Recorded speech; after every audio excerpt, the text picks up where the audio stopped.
இயக்குனர் மாரி செல்வராஜ் கிட்டத்தட்ட தன்னுடைய முதல் படமான பரியேறும் பெருமாளிலிருந்து 7வது படமான கர்ணன், 3வது படமான மாமன்னன், இந்த 3 படங்களையும் சாதி வன்கொடுமைகளை அவர் வச்சுருந்தார். அது மட்டும் கிடையாது, கமர்ஷியலாகவும் இந்த படங்கள்லாம் அபார வெற்றி அடைந்தன. அதே மாதிரி லாஸ்ட்டாக அவர் இயக்கிய வாழை படத்துலையும் பார்த்தீங்கன்னா இந்த 99 நடந்த ஒரு விபத்தை, அந்த விபத்துக்கு பின்னாடி இருக்கும் அரசியலை பார்த்தீங்கன்னா அவர் சொல்லியிருந்தார். ஸோ அந்த படமும் கமர்ஷியலாக நல்ல வெற்றியை பெற்றது.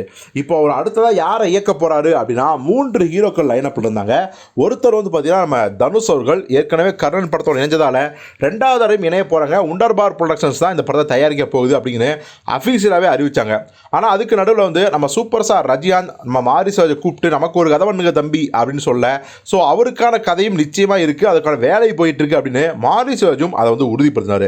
திடீர்னு ட்விஸ்ட்டாக பார்த்தீங்கன்னா இல்லை அவர் கார்த்தி கதை சொல்லி ஓகே பண்ணிட்டார், அந்த கதையை ரொம்ப பிடிச்சி போச்சு, ஸோ அடுத்ததாக கார்த்தி தான் இயக்க போகிறாரு அப்படிங்கிறத கன்ஃபார்ம் பண்ணாங்க. இப்போதைக்கு அவர் கார்த்தி தான் இயக்க போகிறாரு.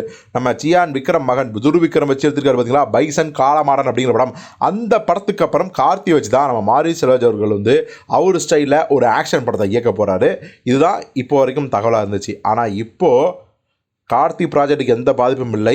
ஆனால் கார்த்தி ப்ராஜெக்ட்டுக்கு அப்புறம் தான் இப்போ நான் சொல்ல போகிற ப்ராஜெக்டை ஆரம்பிக்க போகிறாங்க.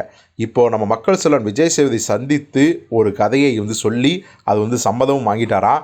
ஸோ மக்கள் செல்வன் விஜய் சேதுபதிக்கும் இந்த கதை ரொம்பவே பிடிச்சிருச்சான். ஸோ விரைவில் மாரி செல்வராஜ் இயக்கத்தில் அவர் நடிப்பார் அப்படிங்கிறதுக்கான எல்லா விஷயங்களும் ஆரம்பமாயிடுச்சு அப்படிங்கிறாங்க. ஏன்னா ஏற்கனவே பார்த்தீங்கன்னா கர்ணன், மாமன்னன் படங்களை பார்த்து விஜய் சேதுபதி மாரி செல்வராஜை கட்டி பிடித்து பாராட்டு தள்ளியிருந்தார். ஸோ அந்த நட்பு பார்த்திங்கன்னா இப்போ 2 பேரையும் ஒரு படத்தில் இணைக்க போகுது. ஸோ கார்த்தியை இயக்கிய பிறகு மாரி செல்வராஜ் அடுத்ததாக மக்கள் செல்வன் விஜய் சேதுபதி தான் இயக்க போகிறாரு அப்படிங்கிறது கிட்டத்தட்ட 100% உண்மையாயிடுச்சு, உறுதியாயிடுச்சு. ஸோ பொறுத்து பார்ப்போம் இந்த காம்பினேஷன் என்ன மாதிரியான ஒரு அதிர்வுகளை எழுப்ப போகுது அப்படின்னு.